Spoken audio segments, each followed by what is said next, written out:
За сайнскоор зээлийн мэдээллийн сан бол тусгай зөвшөөрөл одоо авсан цагаас эхлээд бүтээгдэхүүн үйлчлэгээ системийн хувьд бол тасралтгүй юм сайжруулалтуудыг хийж ирсэн. Тэр энэ аппликейшн нь бол цэвэр иргэдэд зориулсан юм аппликейшн.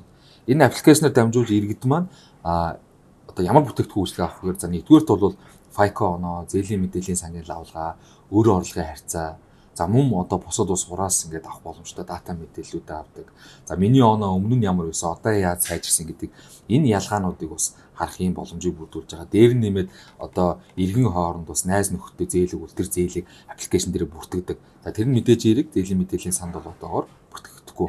Тэгэхээр яг мартцдаг эсвэл бол нөгөө хүмүүс маань авсан аваагүй гэдэг асуудал үүсдэг бол магадгүй өсөлт явуулаад нөгөө иргэнээрээ зөвшөөрүүлдэг ч юм уу. Ингээд бүтэн зургаараа харах юм бол иргэн маань 360 градус одоо өөрийнхөө санхүүгийн нөхцөл байдлыг хянах, одоо ойлгох, би ямар зээл авах боломжтой гэдэг тэр боломжоо хүртэл одоо олж мэдэх ийм одоо боломжийг бүрдүүлж өгч байгаагаар бас онцлогтой юм